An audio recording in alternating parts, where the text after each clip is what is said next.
God damn it.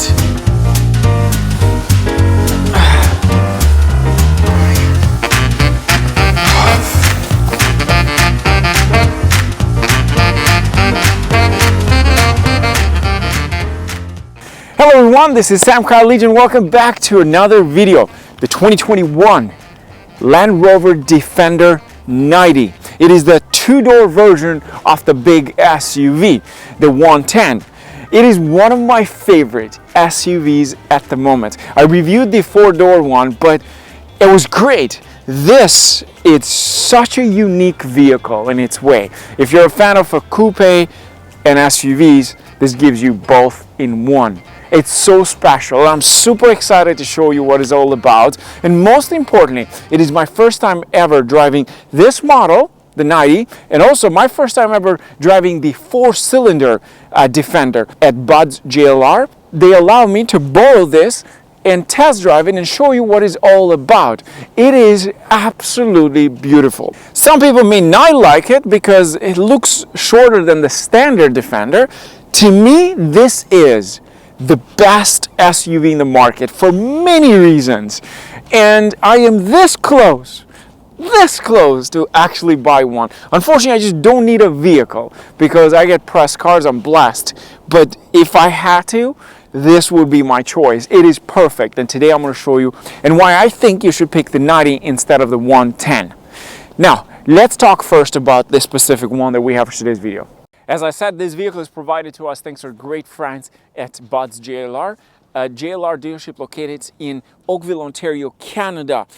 And if just because you're watching this video, you may get a discount or promotion from this dealership. The only thing you have to do is click the link below to find out everything, and a sales consultant will reach out to you. So let's start first with the pricing. How much is this thing going to cost you compared to the 110? Well, of course, it is less expensive compared to the 110 because it's technically smaller than the 110 and it doesn't offer as many seats. The model we have for today's video is actually the base model. The difference is that this is equipped with extra features, and I'm going to tell you exactly how much it starts in Canada and of course the extra features that it comes with.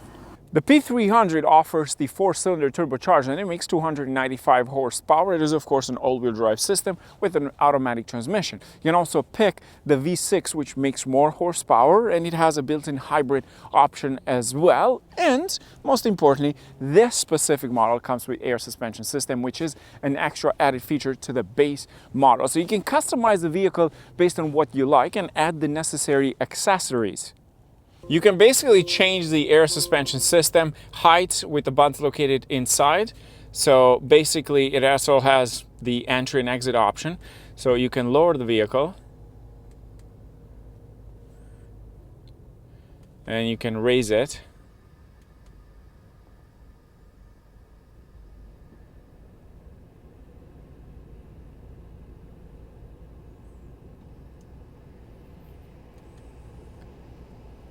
Now it's in full off-road mode.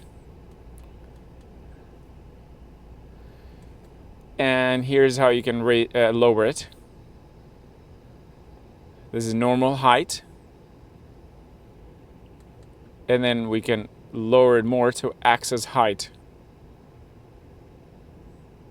And of course it changes that based on the driving modes as well.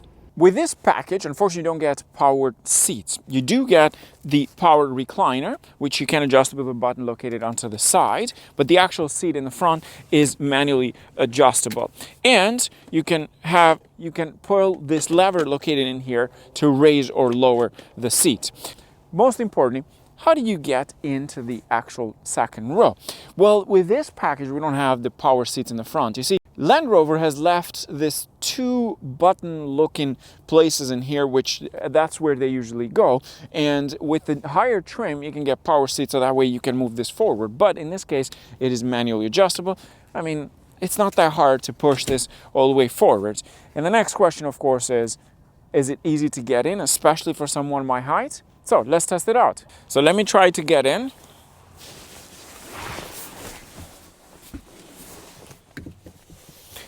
It's actually not bad at all, and it's so spacious in the back, and most importantly, you get the lightning ports in here.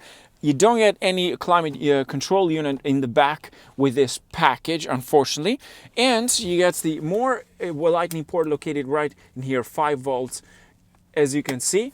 And in order to get out the same way, it's pretty easy. It's not that hard actually for someone my height. And don't forget, I have my big jacket on, winter jackets, because it's kind of cold today.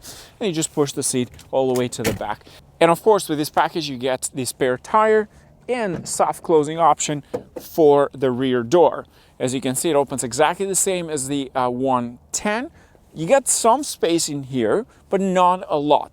The beautiful thing is that because it is high, you get more clearance at the top. That way you can put more stuff on top of each other. So it's pretty spacious when it comes to the actual height itself, but the length of it is not as big as the one in the 110. So when it comes to the actual space in general, of course, this vehicle, it is smaller than the standard 110, therefore you don't get the most space. You do have these hangers on the side for each side if you want to hang any plastic bags or anything that you might need to hang. With the P300 package though, you do not get the big brake kit in the front. It's just standard 1 caliper. I mean, there's not a lot of horsepower out of this engine, therefore this will do the job just fine. Most importantly though, you do get the air suspension, right, which it is offers optional, or you can get the coilovers, which are on a standard basic Defender 90. Similar to the 110, the Defender 90 comes with full rubber mats all around inside. That way you could probably wash this thing with water and not have to worry about it.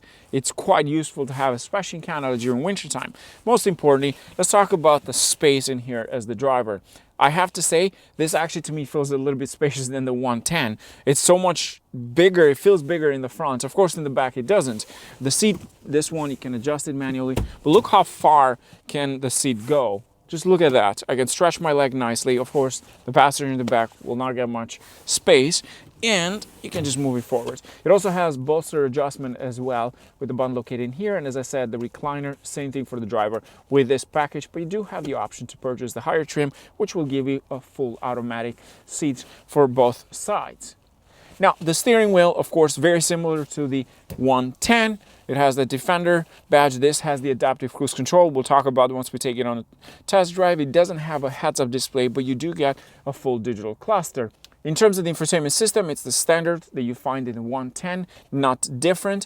In terms of the convenience features, we do have wireless charging pad. You do get Android Auto and Apple CarPlay, of course. Now let's talk about the infotainment system. First of all, it is a touchscreen infotainment system. It's the newest generation. This is the front part, and you can add more shortcuts in here.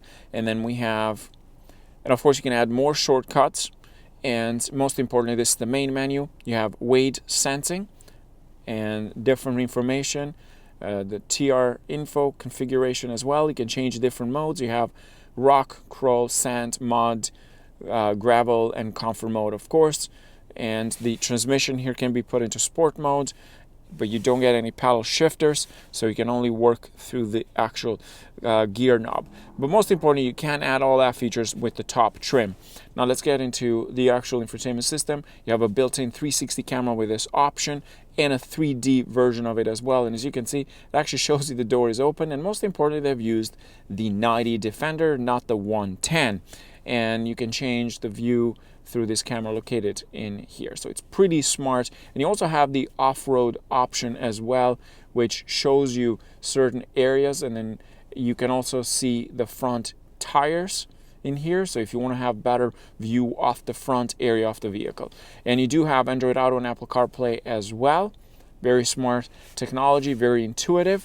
In this area we have the buttons for the suspension system. You can change the height and different driving modes, low traction as well, downhill assist, and all the extra options. You do have climate unit in the front, not in the back. The seats are only heated with this option. You do not get ventilated seats, but it is offered. As you can see, this button here is just not activated. It's an extra feature added to the top trim. Now let's talk about this area. First of all, this is covered. You have 2 cup holders underneath. You can remove that, and that's it. You can also move it into the side. We have the wireless charging pads, and you do not get a cooler with this option, but it is offered with a higher trim. I absolutely love the interior of the Defender. It's basic, but off-road and a bit of a luxury, from the handle on the side and all the way to this area. Most important, what I love about it is the door feels and looks so much bigger than the 110.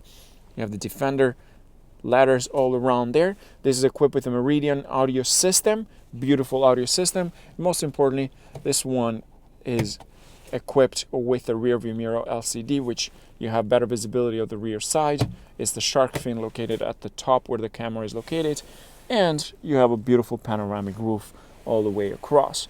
Beautiful seat and leather seats inside, a mix of cloth and leather at the same time.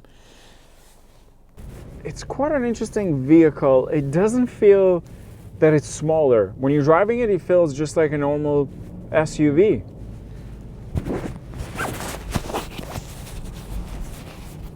I expected to feel that it was smaller, but it's actually not. It just feels like a normal SUV to me, even though it doesn't have 4 doors. But I actually like that, because then it doesn't make it feel any different from the 110 in some ways. It feels lighter though, that's one thing. It does feel lighter because it is technically lighter. I mean, it is smaller than the standards. But okay, let's lower the vehicle a bit. Okay, nice. It has brake hold, so if you want to lower the vehicle, you don't actually have to press the brakes. It will just lower itself while holding the brakes. Pretty cool. I love this thing, and I love that it is designed this way. It's just beautiful. Some people will not like it. I personally absolutely love it. What I care the most about is how the 4-cylinder drives compared to the V6. I have a feeling I'm not going to like it when I try to push it, but let's see. We're going to get there.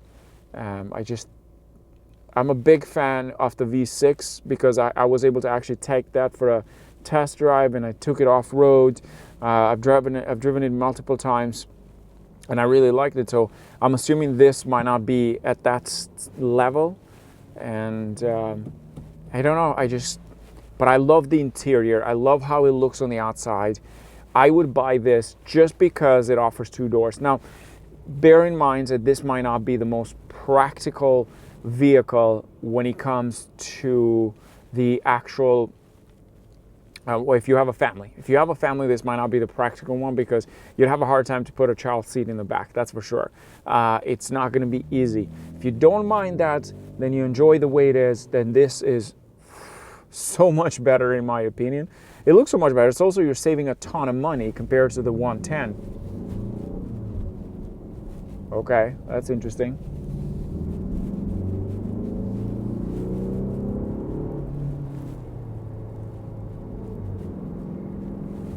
It's nice, but it doesn't feel as quick as V6. That is 100% sure. It's nice, I like it, but it does not feel the same as the V6. It's not even close, to be honest. Like, I think the 4-cylinder in here would be okay, but if you had to pick the 4-cylinder in the 110, that would be worse because it's so much heavier than this. Let's push it. Okay, it's nice, but it's not at the same level as the V6 in my opinion. The V6 feels far superior. And I do notice this to be, it's kind of weird when you're driving fast on a highway. It's like the air suspension system doesn't like the size of the vehicle for some reason. It feels like a boat ride, which is technically, that's how it's supposed to feel, but I think because it has a shorter body, it's what makes it different. 100%. That is definitely the reason why. It's a nice vehicle. I mean, it has a bit of a power with this vehicle size, but I would definitely get the V6 over this, and potentially even the V8. Like, that would be the best, because the V8 supercharged is coming soon. That would be the la creme de la creme in my opinion. But even this though, it's still nice. You're going to get better fuel efficiency out of this, especially because the vehicle is smaller, and of course the engine produces less horsepower. I love what Land Rover has done with this vehicle. In my opinion, is just brilliant, the whole thing. You have adaptive cruise control as well. Let's add that in. We have heated steering wheel as well for those cold days. And of course, lane assist, gap assist as well.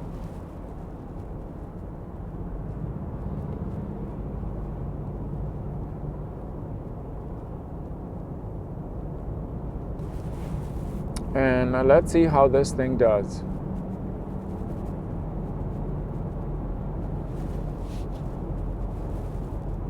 So it doesn't steer for you, but it will keep you within the lanes. It tells you if you're moving left and right. It bounces you left and right, basically. Oh, there you go.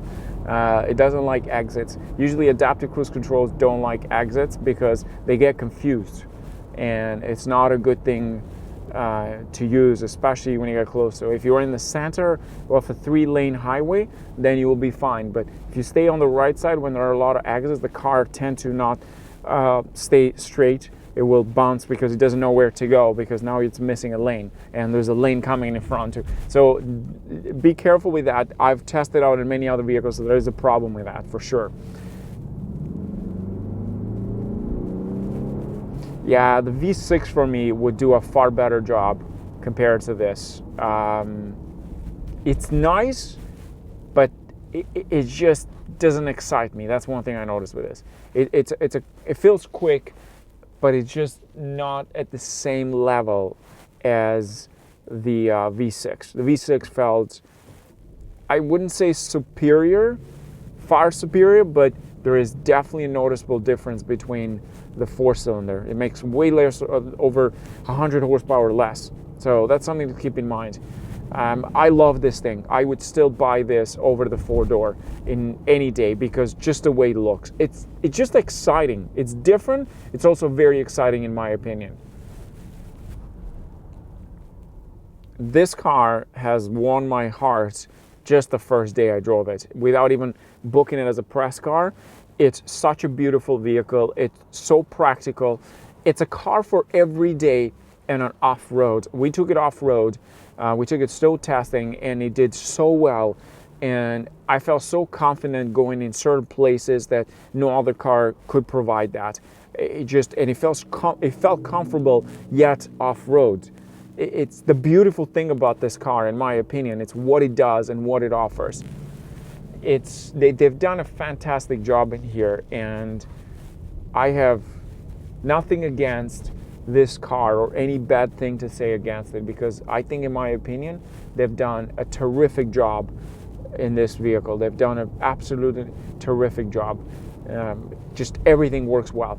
With that in mind, thanks for watching, guys. I hope you like this review. I'm very excited about this vehicle, and I cannot wait to take it off-road again with the 90, because we took the 110. I want to take this off-road and see how different it is and how it handles on certain areas. But so far, to me, when I drive this, it doesn't feel like a short wheelbase SUV. To me, it feels like a proper SUV, unless you look at it from the outside. But when you're driving it, it feels totally normal, and I absolutely love that. I love that it can do that. With that in mind, thanks for watching. Special thanks goes to our great friends at Buds JLR for allowing me to borrow this and test drive it and show you what it's all about.